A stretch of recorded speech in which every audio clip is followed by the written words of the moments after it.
before you get there? Do you want to have one? How long is it? Well, it's not covered as storage, it's not All right, Cameron, I'm about to clock us down and then introduce myself, introduce Bradley. We'll talk this telephone story for a second, and then I'll give you the introduction, hopefully, that you've always deserved. Here we go.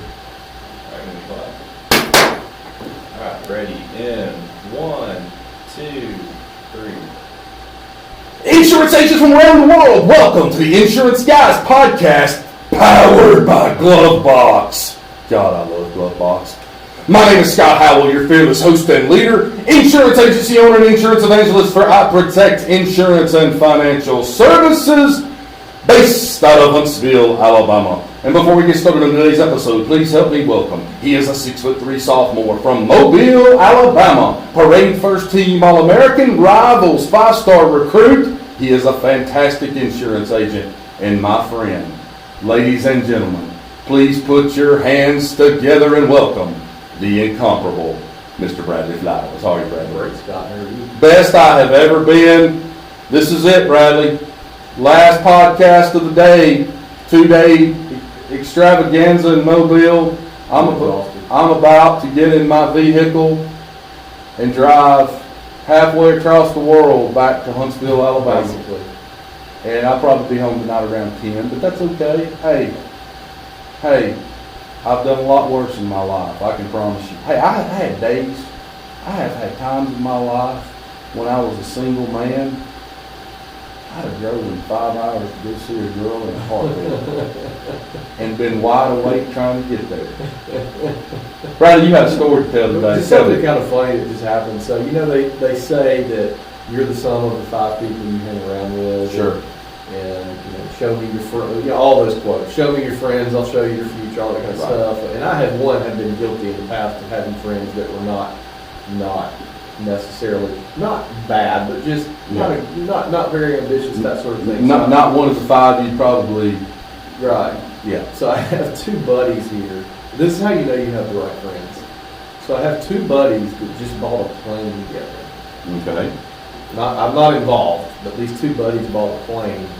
And I'm in a group message with them, and I guess this is how rich people make fun of each other. Right. I wouldn't know. Sure. But they are one, and they both have their sport pilot's license, which basically is you can fly and go back to the same airport. You can travel. And you need to be flying in good weather. If they travel, they have to hire a pilot or whatever. Sure. So they are sending each other's flight patterns in this group message and making fun of how each other is flying. That's hilarious. And one of the guys just said, so my buddy does a lot of our IT work for free just to help out since we built the business from the ground up. He told me the other day, don't even think about any more free work. And I said, why? And he said, I cut that crap out when you got your first airplane. So anyway, I guess I'm in the right friend group. I'm not sure. So I just thought that was kind of funny. I'm like, wow, like me and my friends sending memes back and forth to each other, making fun of each other. You were talking about your flight pattern here looks terrible, Jeffrey. Right. Anyway. So to piggyback off Bradley's story, one of my best friends who I grew up with, we've known each other, been friends since we were like kindergarten. He sells Cessna airplanes and jets. Works for a major airplane manufacturer. And in fact, won the top salesman of the year award last year. And makes a bunch of money. And we were together on that guy's lake trip 3 or 4 weeks ago. And I was asking him a couple of questions about selling airplanes to high net worth people. And I'm not going to name any names, but the people that a lot of people would know. Famous. Yeah, right. Yeah. Famous people that he sells planes to. And the one thing that caught me that he said, he looked at me and he said, you know, the thing about owning a plane, Scott, you know, like a real plane, a small jet, he goes, people just don't understand how much money you have to own one. It's the maintenance and the fuel, and so you're not saving money compared to flying first class. No. Now, I have always said that I would venture into, if I needed it, maybe I was in some kind of niche where I needed to fly around the entire United States, pretty good bit, a lot more than we do. Yeah. I would look at fractional ownership, 100%. you know, 100%. in like one of those, what's the name one? There's NetJets. NetJet, something like that. Marquee. Yeah. Because even though that would be a ton of money for me, it would be a whole lot less money than owning a jet. Well, it's kind of like, so I have a client that has not a jet, but not a Cessna. It's kind of in between. Right. The inside of it looks like a private jet, but it's not a jet. Right. And they have a multi-state real estate company, so they have to get places. Right. And it doesn't cost them a ton of money to operate it. But I had a state association reach out to me that I ended up not taking it, but wanted to speak. And it was at a really inconvenient time. It was in, I'm not gonna say the state again. And I just wasn't able to make it work because now with the baby, it's really hard for me to be gone 3 or 4 days in a row. And this was right before another trip, but not close enough that I could hit it in one swoop. Right. And so I said, well, let me just see how much this would be. And it ended up, it was like $2,800 for me to go to the state. It's not bad. Not terrible. That's a first class. That's a But first what class he- ticket, but what he- probably. Not for this state. It's not. Oh, But okay. what he told me is, he's like, basically, what you have to look at it is, it turns you go. Let's just say it was, let's say it was Oklahoma. He said it turns you going to Oklahoma into like driving Pensacola. Right. In terms of the amount of time it takes Right. and the level of tired you are. And for those of you listening, Pensacola is about an hour and 10 minutes away. Sure.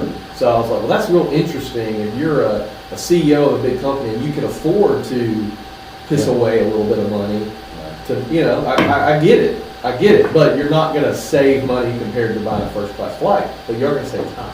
I will say this, and I had a conversation on the same trip with another kindergarten friend of mine who we talk every day via Kindergarten student. via what we have a WhatsApp group message board. What's that? I'm on So it. complicated. I'm on it with those guys. And I did not realize until he and I talked, he works for another major carrier as a VP of legal, one of their legal guys. I didn't realize every major carrier in the United States has their own private car. Oh, yeah. You know, Oh, yeah. you roll down the list, Nationwide, Allstate, Travelers, Liberty Mutual, they all have A lot of this. times they hide the tail number too because Yeah. they don't want customers being like, well, that's where my premium dollars are going, Sure. that sort of thing. Sure. Yeah, it's real interesting, man. It's real interesting. These guys don't want jets. It's a Cessna type plane. Sure. Anyway. Guys, we got a special podcast for you today, and it's something I did not know Bradley booked our guest today, but over the past couple of weeks, I had actually been thinking about what we were going to talk about today relative to this podcast guest, because the niche that he's in the insurance industry, I am wildly interested in, but at the same time have always told myself I would never get in. Because we've already got one E&O claim on the books right now. And if we ever tried to do this, we'd probably get about 7 of them in about 6 months. Because to me, this is one of those niches, if you don't know what you're doing, you about to get in a whole bunch of damn trouble. And that niche specifically is trucking, transportation. And all I know about transportation and mid to large and even small trucking companies is you screw this up in a You hurry. really know what you're doing. Now you guys do some A transportation. little bit, yeah. I Not as can't. much as our guest. I can't imagine.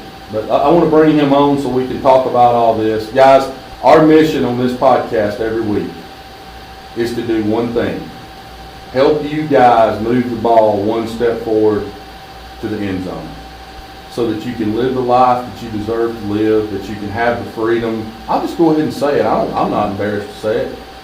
To have the life that Bradley and I have. To have the freedom that we have. To be able to come down here for 2 days and afford to stay in a hotel and do podcasting for 2 days, knowing that I've got great people back in the office right now working and keeping all the balls and all the chainsaws juggled. I want that for each and every one of you, because there's a whole bunch of people right now that couldn't come down here and podcast if they wanted to. And the reason is they got to be in the office because they don't have any help, or they don't have somebody that can sell $20, $30, $50, or $100,000 in premium accounts while I'm down here podcasting. There's a whole lot of people out there like that. So my job and our podcast guest job today is to help you gain that freedom that all three of us on this podcast today know that you deserve to have. So without further ado, I want to bring him on. Ladies and gentlemen, he was born, raised, and lives in Spokane, Washington. He is married to the beautiful Ashley, and he has two beautiful babies, Harper, age 10, and Hadley, age 7. And I'm going to say the same thing to him that I say to every podcast guest. These two babies don't give a shit about listening to you on this podcast today. But in 20 or 30 years, because this podcast will live in perpetuity, they're going to be so proud of their daddy when they listen to this show. He started his insurance career at the beginning of 2008. Boy, that was a fantastic time to get in the industry. Same time I did. He and I have been in it the exact same amount of time. And started in a commercial sales role working with contractors and trucking. Don't get me started on contractors. Oh, we'll talk about that. He left that agency in 2012. Not the first time I've ever heard that. In 2010, he joined the firm All Lines Associates, and in 2014 became a partner of the firm. I find that interesting. It took 4 years. He also started the division of Valley Trucking Insurance in 2007. Ladies and gentlemen, it is my profound honor today to introduce to you first-time guest on the IGP, Mr. Cameron Pesce. How are you, Cameron?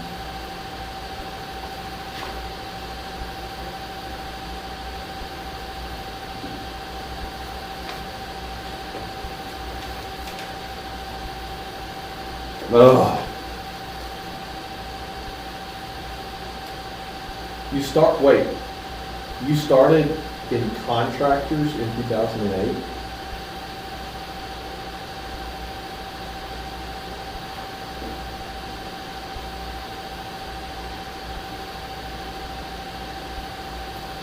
Real quick, Scott, list off all the things you would rather do than insure a contractor.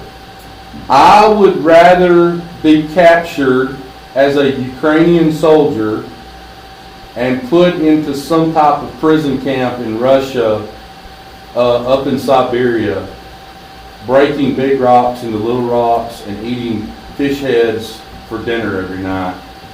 Cameron, this is the most unbelievable thing I have ever heard, and I'm going to tell you why. I have got a friend of mine, and I'm even going to call out the agency because I don't give a shit. I told y'all this morning on a previous podcast, my give a damn button broke, and so I just don't care. If anybody wants to sue me, just sue me. I got 450 lawyers I can call. I don't care. I have got a friend of mine. He was kind of a mentor of mine in the industry up in Birmingham, Alabama. Got fired from McGriff Siebels. You heard of McGriff Siebels? Yeah. This son of a gun was one of the best insurance agents I have ever met in my entire life. And he built a mammoth book of business off general contractors and home builders in Birmingham, Alabama. When the recession/depression hit in 2008, all those contractors, you couldn't give a house away.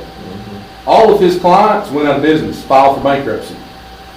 How on God's green earth Cameron, on this podcast, starts insurance, probably didn't know shit, if he's like me, he didn't know shit from shampoo when he started, and built a business in 2008 when I've got guys been in it 10 or 15 years getting fired on contractor business is the eighth wonder of the world. Mm-hmm. How on earth did you do that, please?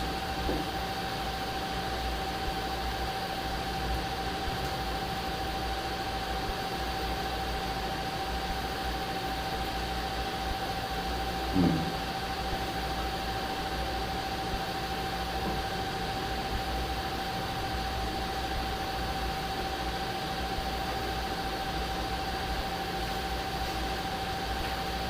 Sure.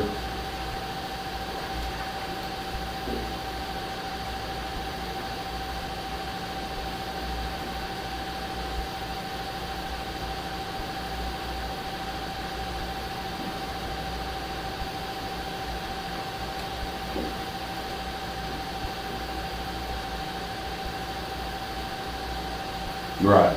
So you were hooked there. Got some of that cracker out then, boy. You were hooked.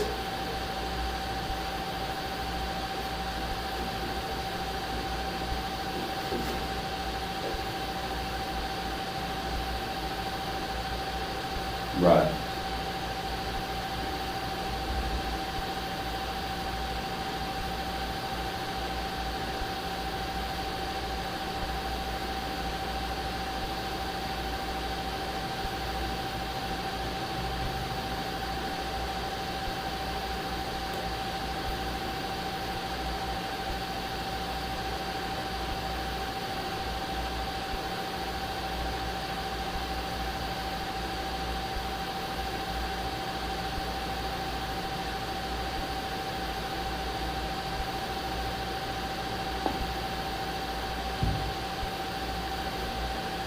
Right.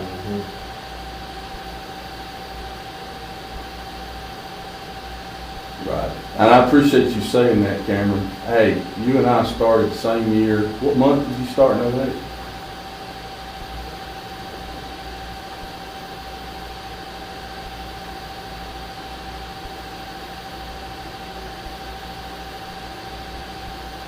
So I think I got licensed in April of 08, if I'm not mistaken.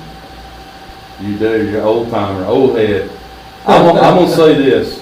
Bunch of old farts on here with me. I really appreciate you saying something about, what we're trying to do over here with helping agents. That was the entire onus of starting this podcast, is when I started in 08, I just noticed up until I met Bradley, and I told a story on the previous podcast about how long I took to try to make a decision to get to the right place in insurance when I started. I noticed there just wasn't a whole lot of people that really wanted to help you. Like, they meet with you and they talk, yeah, it's great, man, it's good, and we've done well over here, but there wasn't no whole lot of like real meat and potatoes of how to help people. Well, and the thing too is when you start in this industry too, and you don't have a resource like this podcast or a killing commercial or some sort of place to get just real unbiased advice, you have to take your manager or your boss's word for it. Correct. And there's so many people that I think about their career trajectory probably went in the opposite of direction of where it should have gone because they took the advice of somebody. They didn't know any better, but it's kind of like, if you and I start walking, right, and you're 1 degree off, right? There's some statistic on how far off we'll be of the path to success. Sure, right? sure. And I think about my first 2 bosses in the insurance industry. I told a story about one last night that was telling me not to take a job at a place, not to take a job at a place, not to take a job at a place. It'd be the worst mistake I ever made. Mm-hmm. And now he still works there. Right. Because he ended up going there a few years ago. It's, you think about, now that I'm kind of in the know of a lot of things, I think about, good gosh, I got some bad advice in the beginning. Right. And you don't know that. And maybe, and I hate to defend him, because I'm always going to defend Bradley no matter what decision he makes. I'm always going to be on his team. But I think if he was sitting here with us today at this table, your previous boss, I think he would probably say some of the same things you're saying relative to maybe back then he didn't know. And so he didn't know he was giving you bad advice. Does that make sense? Yeah, I think some people too have a hard time, especially in a managerial role, parsing out. It's like I was telling somebody the other day, they were talking about their manager in a company, and I said, here's what you have to understand. The person I was talking to was trying to drive change through the manager at their company. Right. I said, here's what you have to understand. at the end of the day, he or she is gonna make sure their butt is covered. They're not gonna push anywhere past the degree in which their butt gets in trouble. Right. So you're working against that too. Right. So you may not get, when you approach them with this idea for change, you may not get the response you want, but just know, don't take that personally. It's just, hey, why am I gonna mess up my pension Right. for this person? So you deal with a lot of that too with managers. It's like, yeah, they're gonna tell you to some degree what you want to hear and help you grow, but at the same time, their goal is to try to keep you there. That's why I tell everybody here at Portal, like, hey, look, I understand that the average millennial only works at a job 2.8 years, and the average person now only works at a job 5. And I manage from that standpoint. Too many people are managing from the standpoint of, I want to keep this person here 20 years. But if you manage from the standpoint of, hey, I understand they're only going to be here 5, then your mindset almost shifts to helping them grow and understanding that, hey, this is going to be the best jumping off point, not your forever home. Listen, I tell my people all the time, I don't know why they get upset, nervous about coming to tell me they're leaving or that they're going to start their own thing. If it's handled correctly, Right. that's another big point. I welcome you to go somewhere else or go start your own thing. And that is the most beautiful dovetail into the question. Cameron, I was looking at your bio last night, and then I looked at it again this morning, or right before we got on the show. In fact, Bradley told you I didn't have my headphones on. I was reading over your bio again. Something on your bio struck out to me. It just shot out to me, and I wanted to talk about it. And it's exactly what Bradley's talking about right now. And this is something I'm wildly curious about when I talk to agents like yourself, who have been super successful, overcome not only challenges in business, like you and I both said, just didn't have many people want to help us, but we also overcame our upbringing, right? You mentioned it real briefly when you started this show. You said, hey, I didn't grow up in the best. Let me tell you something, brother. Me and you could probably swap war stories all day long about how we grew up, what we grew up with. And it would be, I hope we get to do that in person one day. I'd love that. But here's what stuck out to me, okay? You ready? He started insurance at the beginning of 2008, started in a commercial sales role, working with contractors and trucking. He left in 2012. Is that right? Am I right about that?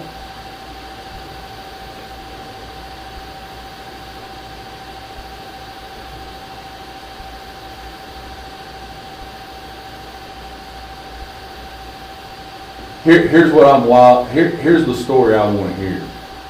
And I love to ask agency owners, partners, your partner, why'd you leave that first firm? Yeah. Because this kind of dovetails into what Bradley was just talking about, right?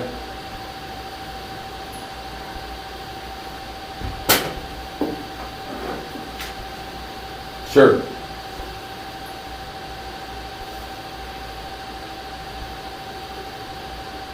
Right.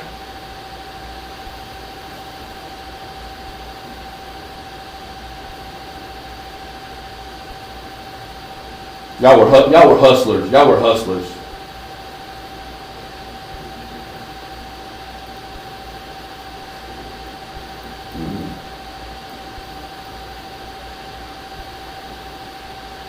Sure.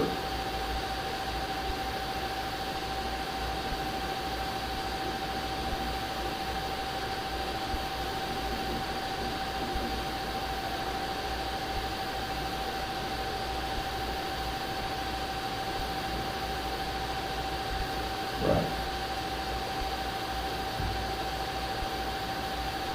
You went to Florida and said, I'm going to sell wind insurance to everybody, and Right. Liberty Mutual is going to write it. Sure.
Wow.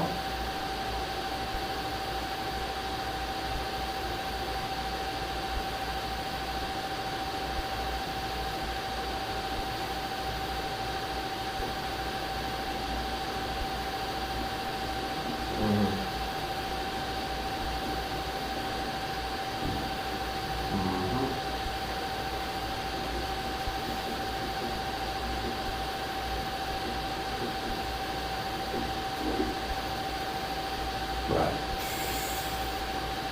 Hey, before you keep And that's- going, Sorry. before you keep going, are you still friends with this lady?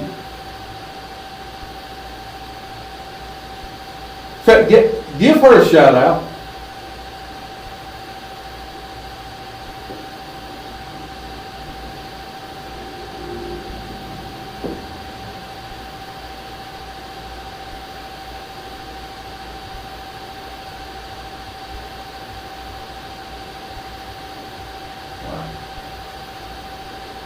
Right.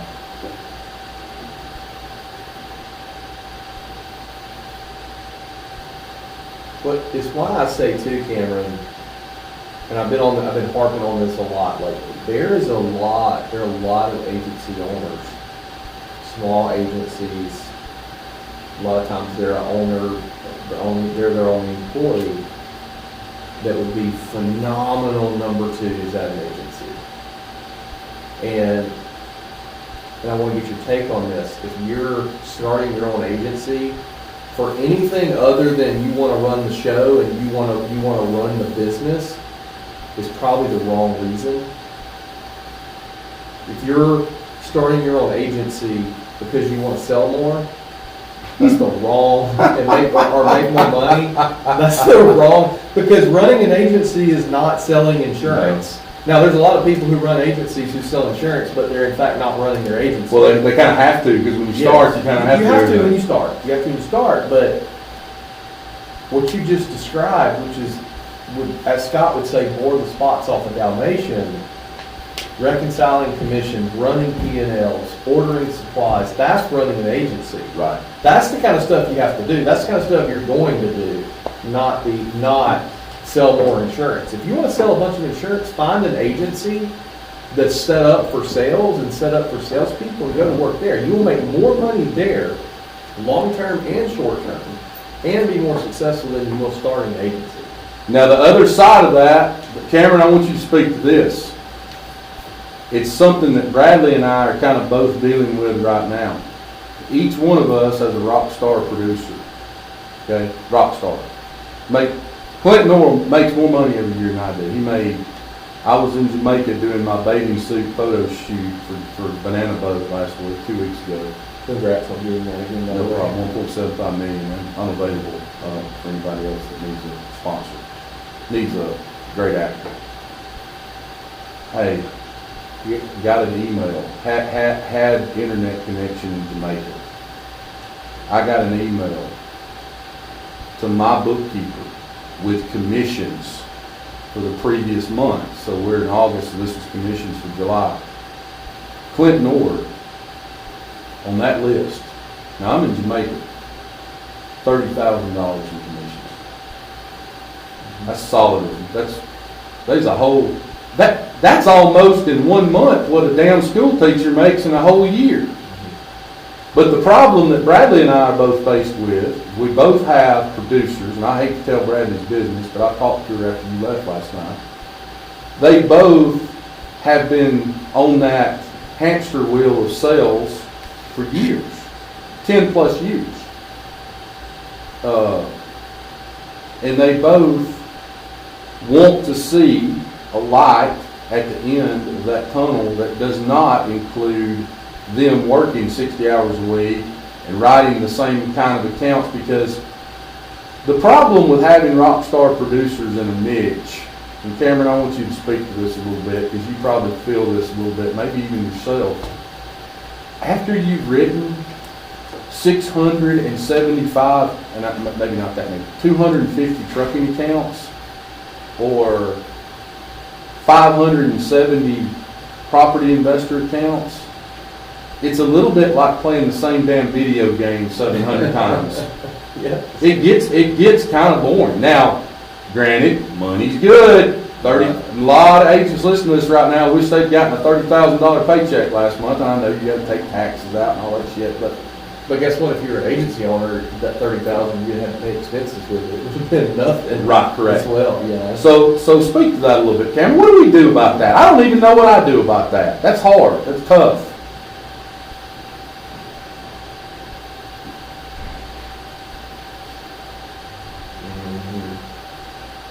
Right.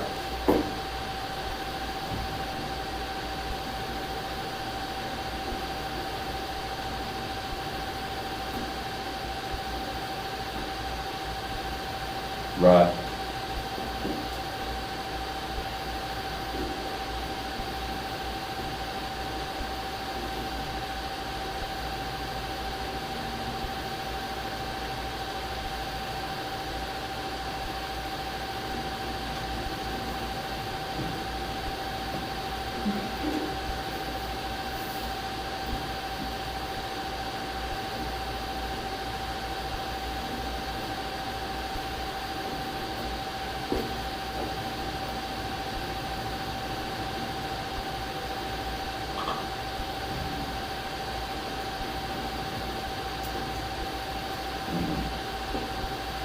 Yep.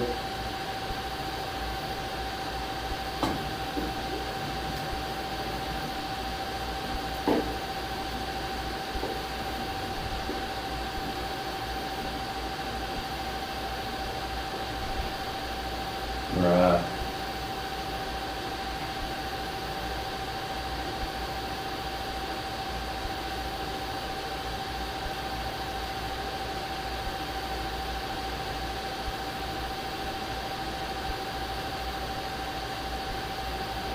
Yep.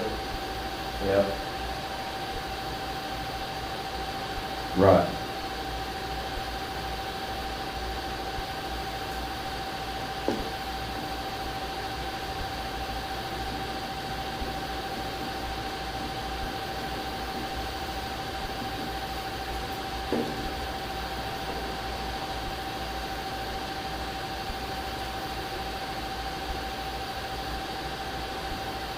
Mm-hmm.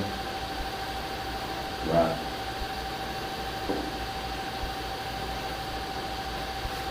Right.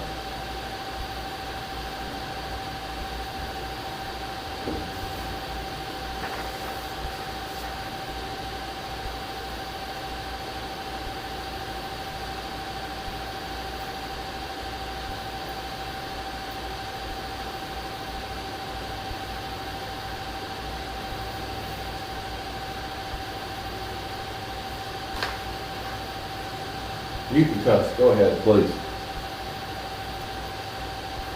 Right.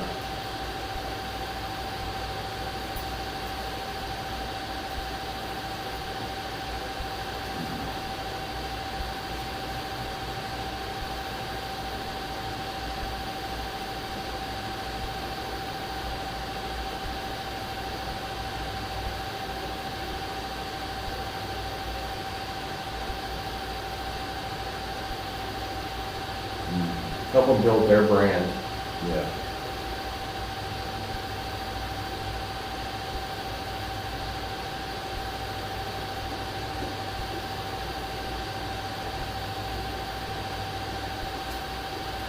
Right.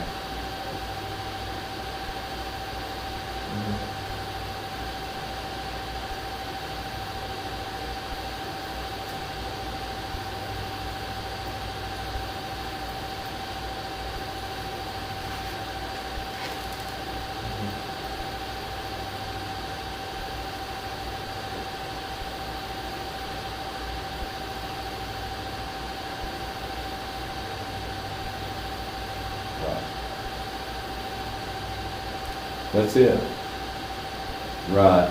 Right. Well, the thing is too, I've said often, you guys have heard me say this, I think the two best ways to become known in a niche are either A, start a podcast in said niche, right? And your niche may be that you're the insurance agent for Beaumont, Louisiana. Right. You're going to start the Beaumont, Louisiana Business Podcast, Sure. right? Or if you're in something like trucking, that sort of thing, or sponsor podcasts in that niche. Right. So if your niche is contractors, find a contractor podcast. Every industry has the Ryan Hanleys of that industry, the Right. David Carruthers of that industry, the Billy Wagners, McNamara's. Find those people, find their podcast, and sponsor them. I think those are the two best ways to get known. You notice he didn't say Scott Howell. The Scott Howells of the I was- industry, yeah, of, that was a complete of joke. the sunscreen industry. The sunscreen industry has That's Scott right. Howells. That's right. Banana Bug. I'm the guy.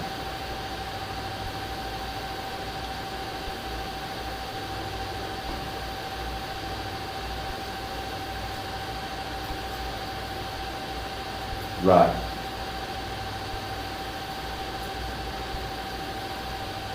Yep. Right. Mhm.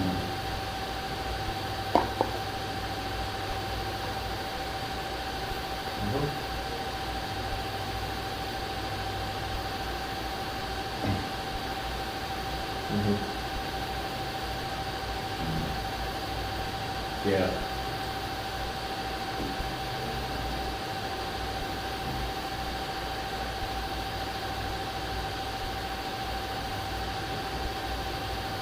Well, here's the thing too. So, the average person, when they are listening to a podcast, let's say you're a trucker, and they come across your podcast, whether you know it or not, they're thinking, or they're going to look at you. They're going to research you and be like, "What's this dude do? Oh, he sells insurance. He's trying to sell insurance." So you don't have to bring up Right. that you sell XYZ product because your listeners already going to know that's what this is for. But then when they listen to it and you don't try to shove it down their throat, Right. it's going to have the opposite effect. You're like, man, you know, Cameron, he could have tried to sell me, but he didn't. And then you gain a level of trust with the Yeah. listener, and therefore they want to do business with you. Yeah, you build an altitude with them. I keep kicking this freaking podcast over here. I'm just staying down now. Hey, Cameron, I've got something that I'm wildly interested in.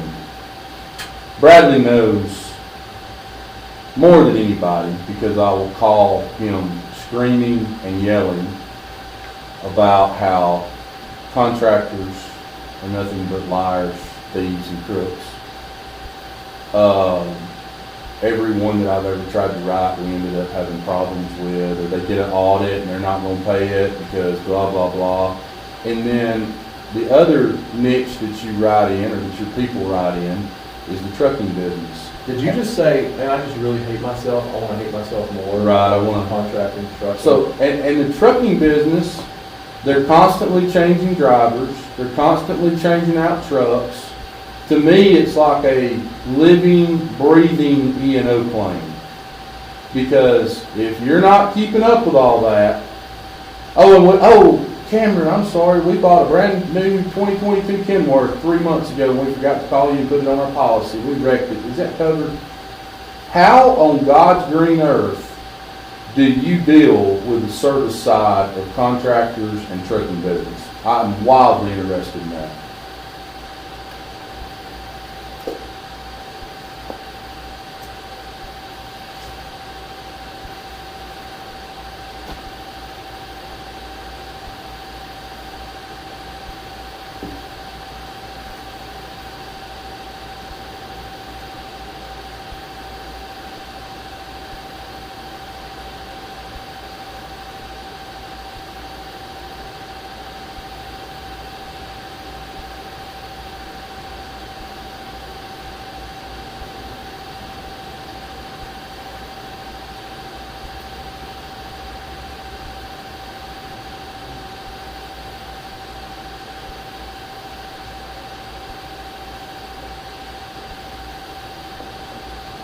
Right.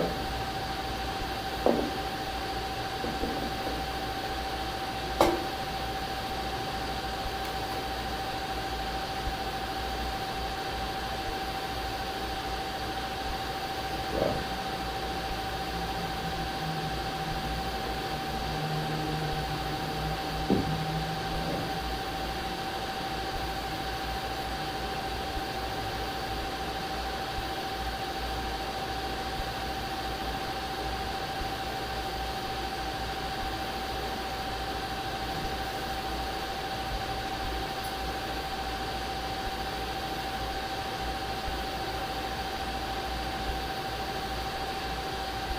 Mm.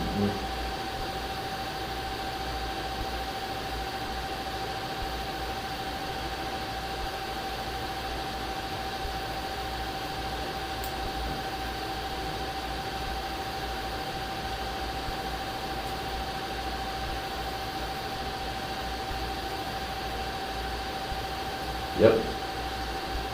Right.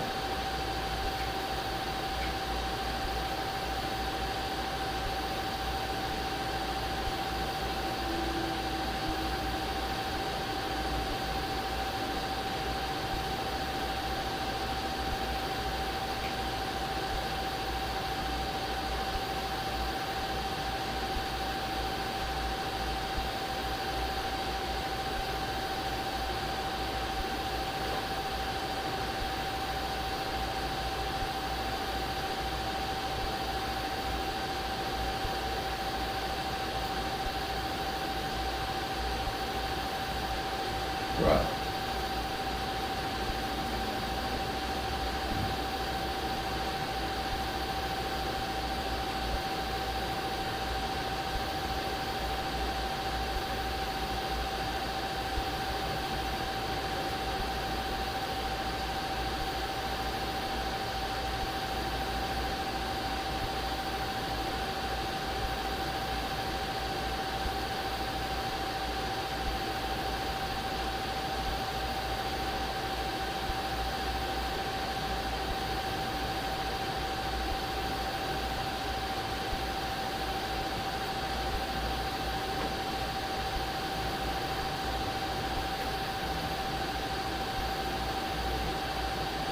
Right.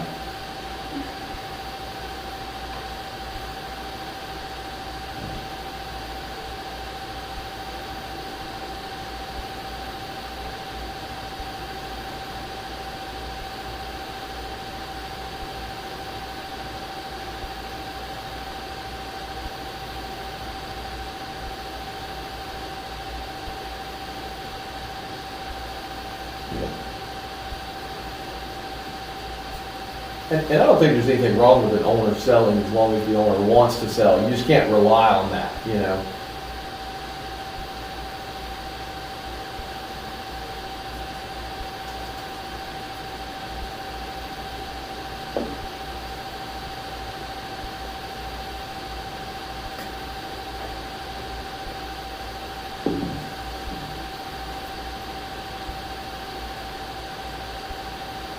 Yeah.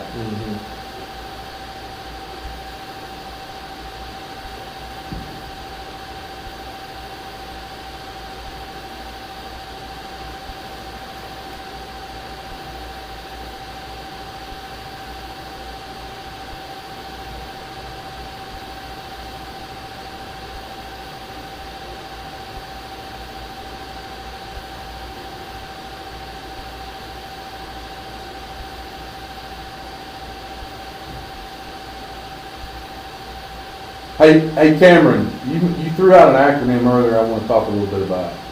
IDP, Initial Declination Process, is that right?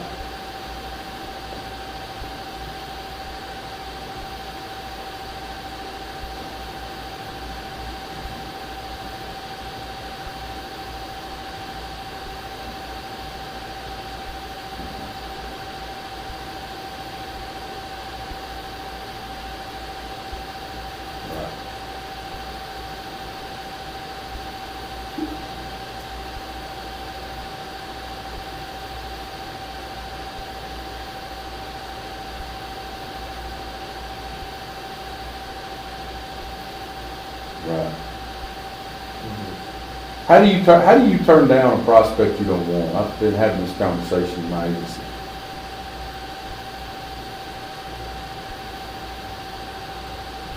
Right.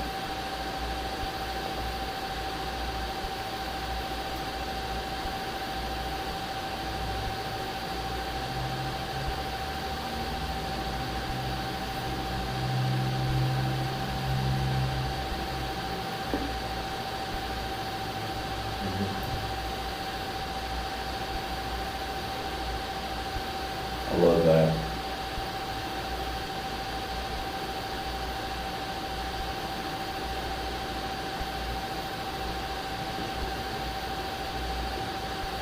Well, it's interesting too. So I saw a TikTok video this morning, and it was at least a former college football player, maybe former professional, I'm not sure. And he was talking about that he got recruited by Alabama. And I know our listeners get tired of us talking about college football, but that's all people in Alabama think about, especially right now. Oh my gosh. And he was talking about how Nick Saban's approach was so much different than every other coach. He said every single other coach that I talked to really kissed my tail, told me how great I was. Right. You're going to be the best ever. You're going to be drafted in the first round. Start as a freshman. All the stuff. Nick Saban did the exact opposite. Right. Which made me want to play for him more. Right. All these other coaches blow smoke up my butt, but I got the real, straight, true, honest answer. Right.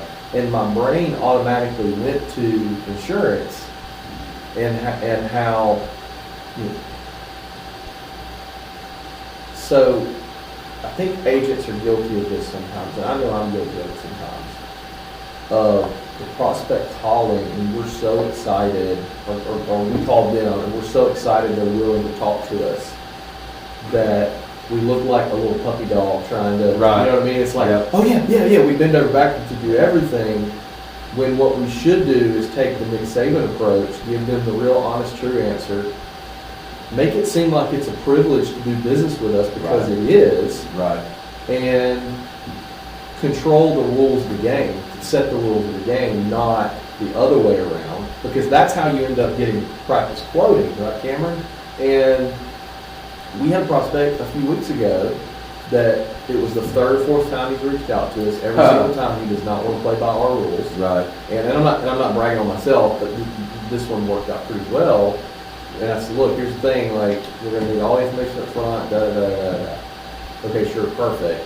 Well, then it came down to it, he didn't want to give that information. Right. And so I sent him an email and basically said, hey, look, here's the deal. Transparency is one of our core values. We're transparent with our clients. We expect them to be transparent with us. It doesn't sound like you trust us very much, therefore we can't. Well, no, here you go, here's the stuff you need. Right. But don't be scared as an agent to walk away from the deal. Now, you don't want to be turning business away in droves, but operate from the standpoint of that you're not scared to walk away from this, and it almost shifts the power dynamic of Right. like, now this person has to play by my rules, and it makes it a whole lot easier to work business efficiently. Hey, Cameron, and that's one of the best points you've ever brought up in this podcast, and I have never agreed with anything more than I do with everything you just said. Cameron, I only hear salty agents like me and you that kind of have this alpha personality the way you and I do, and most of them have been doing this a long time, but I love the line that you said earlier, and I've heard 2 or 3 guys. I heard Steve Hoggle. Steve Hoggle's been selling insurance. He's in Gunnersville, Alabama. He's got a really nice independent agent. Steve's a good agent. Hadn't talked to Steve in a long time. But he said that line to me years ago, and when he said it to me, I was still a puppy dog. You know, Bradley brought up the puppy dog thing. Mm-hmm. And I remember the first time he ever said it to me, I thought, oh my God, I could never say that to somebody. And here today, I'm saying the same thing Cameron said. And that line is, I don't need any more practice quoting. Mm-hmm. Now, you got to be a salty dog to say that to somebody. But, buddy, the guys I know that do it, it works. Mm-hmm. And I've got to where I will say that to people. I'll say, look, let me tell you something. I've been doing this a long time.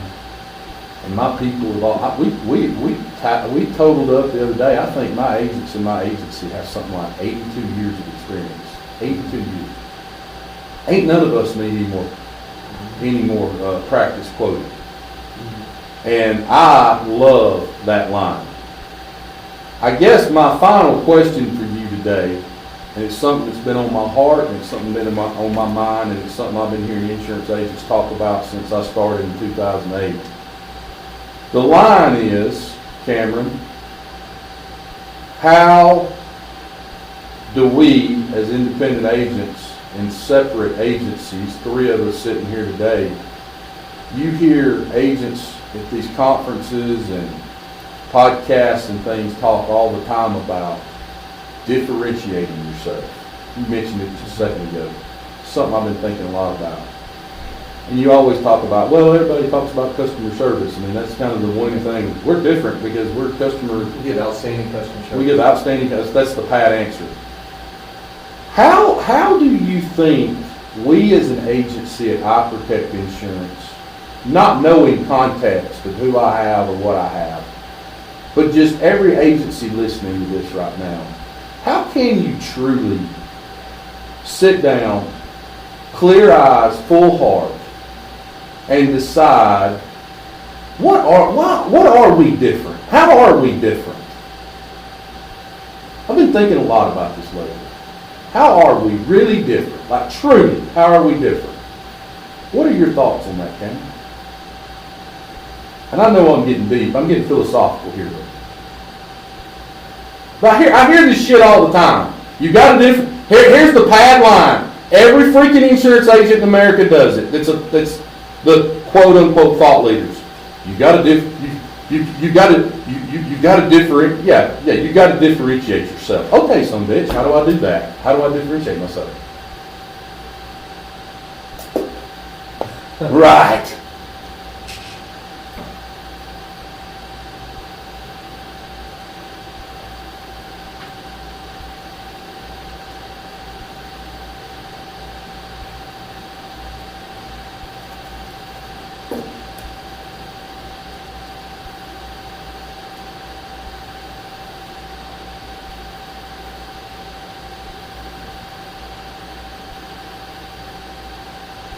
Right.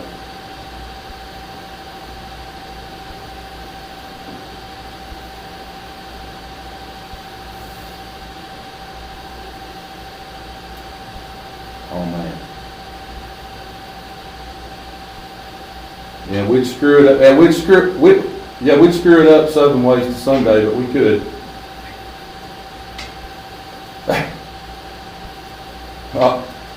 That's definitely going to happen. Well, and two, I think too, when you acknowledge that you're not really different from everybody else, you're not that different, Mm-hmm.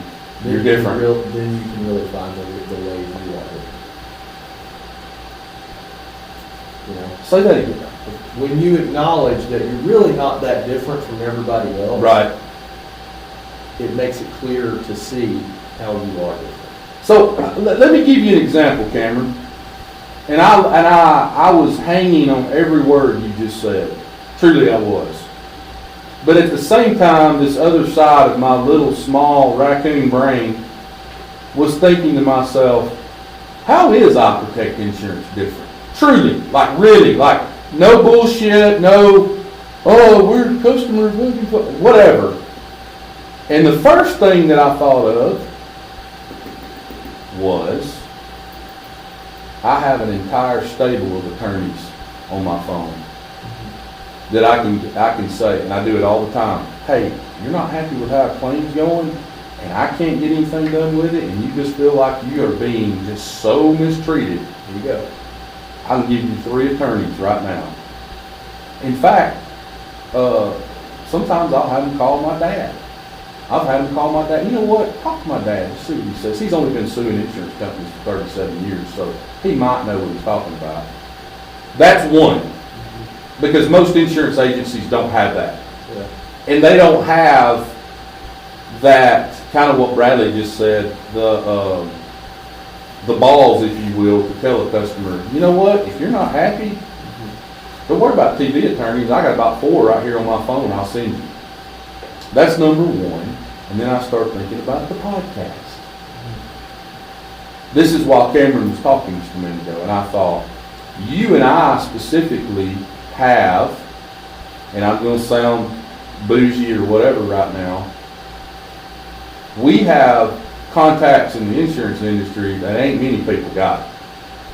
I've called a carrier CEO before, and somebody filed a claim with that carrier. And I said, know hey, you this have. needs to be handled. I know you have. Now, to me, that's a pretty big differentiator, right?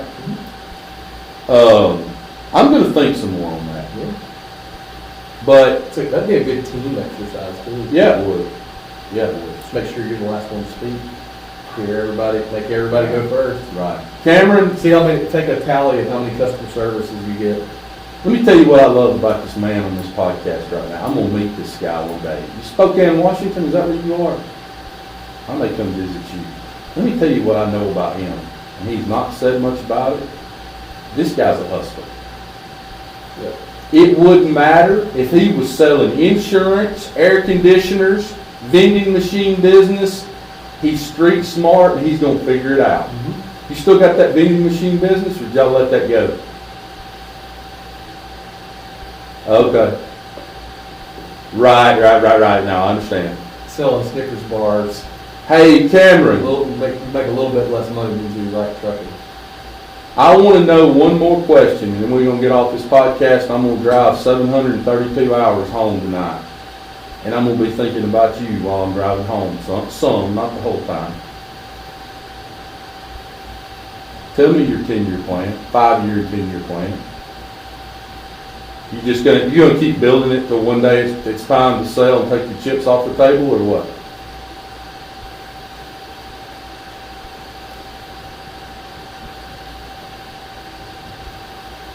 Does that scare them, because there are days when you go home and you say, I'm getting out of this shit, I'm tired of this? Okay.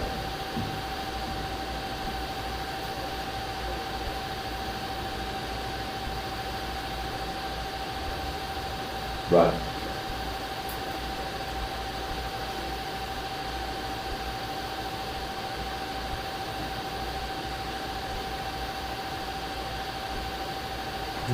You're gonna say, okay.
Right. Cool. I have so many more questions for him. We gotta go though. We'll have him on again. Cameron, thank you for being on today. I hope between the three of us, we were able to help some agents today in some shape, form, or fashion. I wish you nothing but the best. I want to spend more time with you. I'd like to spend a couple of days with you up there. I'd love that. Bradley Flowers, I always say it at the end of the podcast, I'm going to say it at the beginning of the end. I love you. I appreciate you, first of all. But the team that we have here today, Rand, thank you so much for being here and being a part of this. Our podcast has never looked better on film Can't wait to see it. than what it does right now. Brandon, I appreciate you too, brother. Thank you for your honesty, and I know you're starting a new career here with Portal Insurance, and I hope it's everything that both you and Bradley want it to be. You're in a good spot. Take full advantage of it. Don't screw it up. But thank you, Bradley, for putting all this together. I mean, this is, you guys can't see it from our end. Between the 14 cameras and all the people here and everybody watching in person, Cameron, we appreciate you taking time out. You've probably gotten 17 calls just in the hour that we've been on this podcast with you, and I appreciate you taking time out to do that.